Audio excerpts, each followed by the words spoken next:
بیٹھ جانا.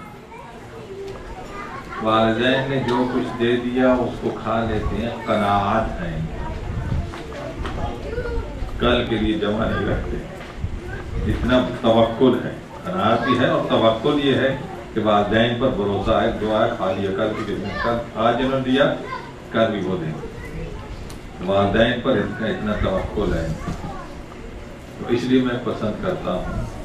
تو کیوں یہ توکل، قناعت، انکساری اور دل کا صاف رہنا، یہ بچوں کے اندر، جو بچے ہوتے ہیں معصوم ہوتے ہیں، تو پھر مان لیجیے کہ عصمت کی یہ بھی شرطیں ہوتی ہیں. آگے بھی جب دیکھیے تو ان کو بھی سامنے رکھیے. قناعت ہے، عیش و عشرت کر رہا ہے، جاشی کر رہا ہے اور قوم کا لیڈر بن رہا ہے، مذہب کا پیشوا بن رہا ہے. یہ سب باتیں جو ہیں سلوات بابا.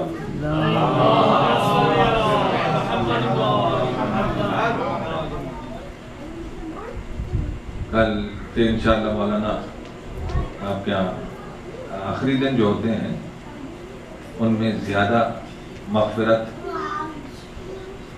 اور عبادت کی ضرورت ہوتی ہے. شب قدر وغیرہ گناہوں کی مغفرت ہو، پاک ہونے کی بھی ضرورت ہوتی ہے زیادہ.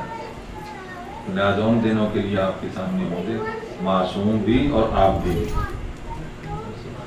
عبادت کے لیے ہم ہیں تو آپ عبادت بھی خوب اچھی طریقے اور معصوم بھی، دونوں چیزیں.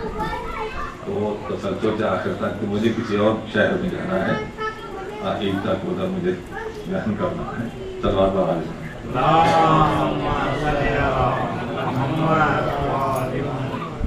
اعوذ باللہ من الشیطان اللعین الرجیم. بسم اللہ الرحمن الرحیم. الحمد للہ رب العالمین والعاقبۃ للمتقین والجنۃ للموحدین والنار للعاصین والصلاۃ والسلام علی اشرف الانبیاء والقاسم محمد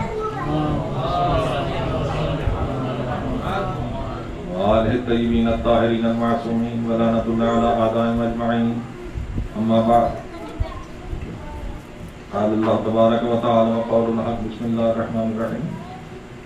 فقرؤوا ما تیسر من القرآن.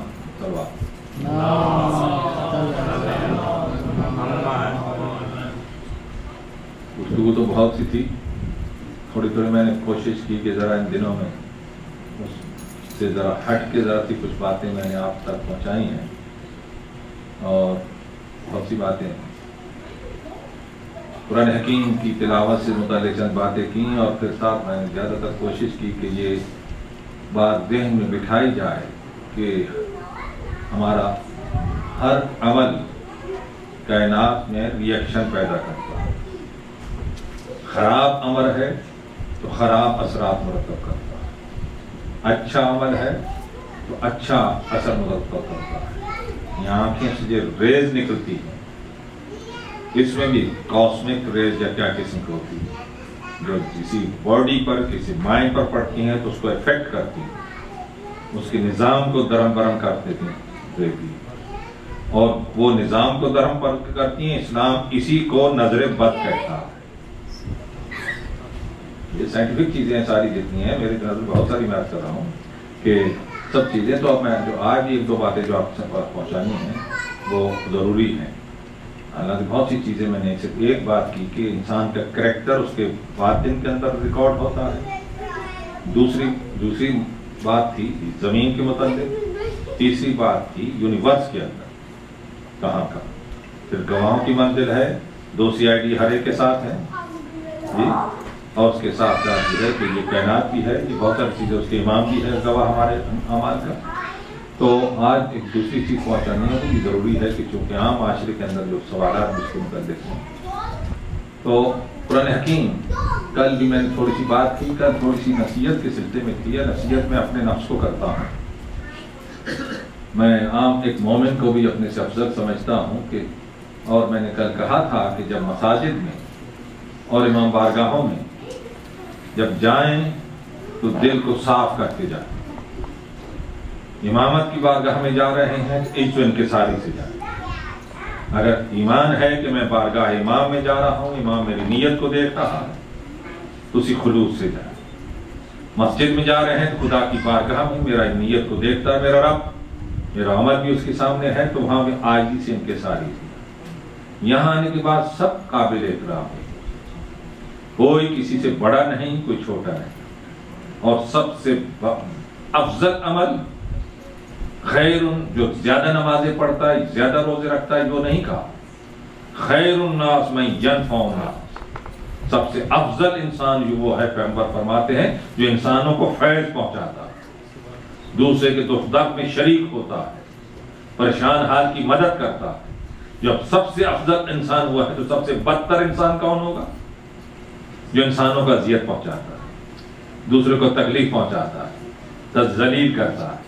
یہ ذہن میں رہے دونوں چیزیں، دین ہماری رائے کے تابع نہیں ہے۔ اگر دیندار ہونا ہے تو اپنے کو دین کے احکام کے تابع کرنا ہوگا۔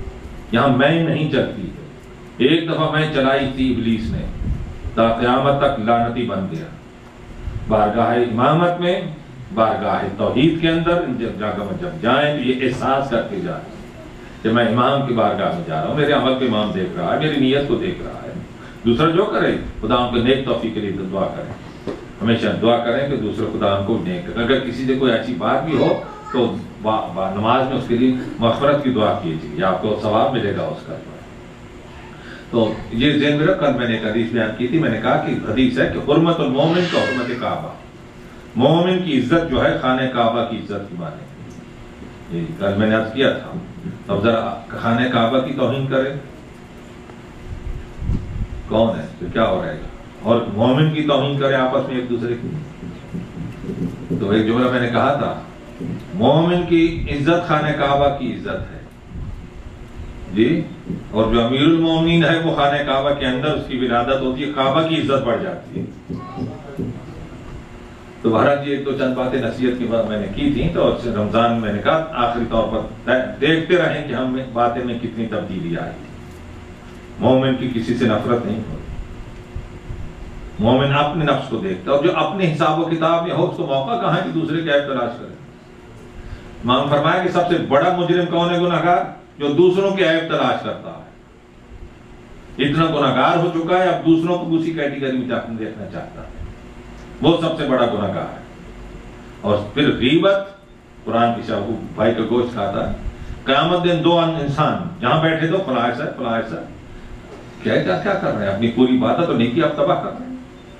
تو فرمایا قیامت دن دو آدمی اپنے اعمال کو دیکھیں، ایک اپنے نام اعمال کو نیکیوں کو دیکھا تو اس کے اندر اتنی نیکیاں بھری ہوں گی جو اس نے نہیں کی تھی اس کے اندر موجود ہے، اور دوسرا اپنے گناہوں کی شک دیکھے گا، اپنے گناہوں کے عمل کو، اس میں اتنے گناہ ہوں گے جو اس نے نہیں کیے تھے اس میں وہ موجود ہوں گے۔ یہ کہے گا پالنے والے یہ تو میں نے گناہ نہیں کیے تھے، وہ کہا پالنے والے اتنی نیکیاں میں یہ نہیں کی تھی، یہ کیسے آ گئی؟ جواب ملے گا فلاں شخص تمہاری پیٹھ پیچھے برائی کرتا تھا، غیبت کرتا تھا، ہم نے اس کی نیکیاں تمہاری طرف ٹرانسفر کر دی، اس سے کہا جائے کہ تو فلاں کی برائی غیبت کرتا تھا اور اس کے گناہ ہم نے تمہاری طرف ٹرانسفر کر دی۔ اب مزے کریں بیٹھ کے کہ غیبت کرنے مزہ آتا ہے جی، اور اپنی نیکیاں ادھر ٹرانسفر ہو رہی ہیں، اس کے گناہ ہمارے یہاں ٹرانسفر ہو رہے ہیں، اور وہاں جا کے خالی ہے نام ہمارا۔ تو یہ مہینہ یہ ہے نفس کی اصلاح کے لیے ہے، یہ ذہن میں رکھ کے جو ہے روزہ بھی رکھیں ہم، اور اس کے ساتھ عبادت میں بھی یہ جذبہ موجود ہو تو پھر یقیناً جو ہے ہمارا روزہ قبول بھی ہوگا، اور پھر ایک مہینے کی تربیت ہوگی اخلاقی اور ذہنی، یہ سال بھر ہمارے اخلاق کی کریکٹر کی اصلاح کرتی رہے گی۔ تو یہ دوا ہے، میں نے اکثر کہا ہے۔ تو اب اس مقام پر پہنچتے ایک چند باتیں اور عرض کرتا ہوں کہ انسان دو چیزوں کا مجموعہ، ایک یہ مٹیریل، ایک مٹی کا، اس زمین کا حصہ ہے جسم، اس سے یہ مکان بنا، یہ ادھر کا مال ہے۔ یہ مکان جب تیار ہوا تو ادھر کا آیا مسافر، آسمان